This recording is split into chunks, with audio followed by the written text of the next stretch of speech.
கிறிஸ்தவுக்குள் பிரியமானவர்களே, இந்த ஆசீர்வதிக்கப்பட்ட ஜனவரி மாதம் 6ஆம் நாளிலும் தினமொரு இறைவாக்கின் வழியாக உங்கள் ஒவ்வொருவரையும் சந்திப்பதில் மிக்க மகிழ்ச்சி.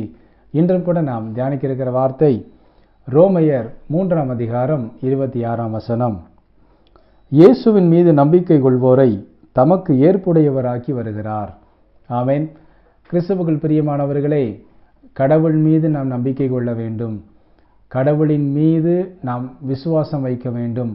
கடவுளிலேயே நாம் மகிழ வேண்டும் என்று நாம் பலமுறை தியானித்து கொண்டிருக்கிறோம். இன்றும் கூட இந்த வார்த்தை வழியாக பவுல் நமக்கு அறிவுறுத்தி சொல்வது, இயேசுவின் மீது நாம் நம்பிக்கை கொள்ள வேண்டும். அப்படி நம்பிக்கை கொள்வோரை கடவுள் தமக்கு சீடராக்கி விடுகிறார், தம்முடைய பிள்ளையாக்கி விடுகிறார், தம்முடைய ஆட்டு மந்தையின் ஒரு ஆட்டுக்குட்டியாக கடவுள் மாற்றி விடுகிறார். ஆமென். ஆம் கிறிஸ்தவுக்குள் பிரியமானவர்களே, நாம் கடவுளுக்கு ஏற்புடையவராக முதலில் மாற வேண்டும். அப்படியானால் கடவுள் மீது முழு நம்பிக்கை வைக்க வேண்டும். அப்படியாக நீங்கள் மாறி பாருங்கள். கடவுள் உங்களை தன்னுடைய மந்தையில் சேர்த்து கொள்ளும் பொழுது அவரே உங்களுக்கு பாதுகாப்பும் அரணும் கோட்டையுமாக இருப்பார். நீங்கள் என்ன செய்ய வேண்டும் என்று அவர் நல்ல ஆயராக இருந்து உங்களை வழிநடத்துவார். உங்களுக்கு என்னென்ன காரியங்களில் என்னென்ன யோசனைகள் வேண்டுமோ அவை எல்லாவற்றையும் அவர் உங்களுக்கு கற்றுக் கொடுப்பார். ஆகவே நாம் கடவுளின் பிள்ளைகளாக எப்பொழுதும் வெற்றி காணும் பிள்ளைகளாக நம்முடைய வாழ்க்கை பயணத்திலே நாம் பிரயாணிக்க முடியும். இந்த வார்த்தையையும் நம் உள்ளத்திலே பதிப்போம்.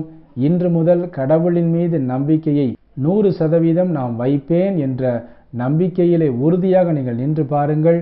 கடவுளே எல்லாவற்றையும் உங்களுக்கு முன் நின்று நடத்தி கொடுப்பார். ஆமேன். நாம் ஜெபிப்போமா? அன்புள்ள இயேசு மகாராஜாவே, எங்கள் அன்பு தகப்பனே, இந்த ஆசீர்வதிக்கப்பட்ட புதிய நாளுக்காக உமக்கு கோடான கோடி நன்றி அப்பா. இந்த நாளிலும் நாங்கள் பெற்றுக்கொண்ட இந்த ஆசீரின்படியாகவே எப்பொழுதும் நாங்கள் கடவுள் மீது மாத்திரமே நம்பிக்கை வைத்து, முழு நம்பிக்கை வைத்து உம்முடைய பிள்ளைகளாக வாழ எங்களை தாழ்த்தி அர்ப்பணிக்கிறோம் தகப்பனே. இன்றும் தன்னுடைய பிறந்த நாள் மற்றும் திருமண நாளை கொண்டாடும் புது பிள்ளைகள் ஒவ்வொருவரையும் தகப்பன் நிறைவாய் ஆசீர்வதித்து எல்லா நன்மைகளாலும் நிரப்பில் அர்ப்பணித்து ஜெபிக்கிறோம். இயேசு கிறிஸ்துவின் இனிய நாமத்திலே ஜெபிக்கிறோம் எங்கள் ஜீவனுள்ள நல்ல பிதாவே. ஆமேன். கிறிஸ்துவுக்குள் பிரியமானவர்களே, இன்று நாம் பெற்றுக்கொண்ட ஆசீரின்படியாக எப்பொழுதும் கடவுள் மீது நம்பிக்கை வையுங்கள்.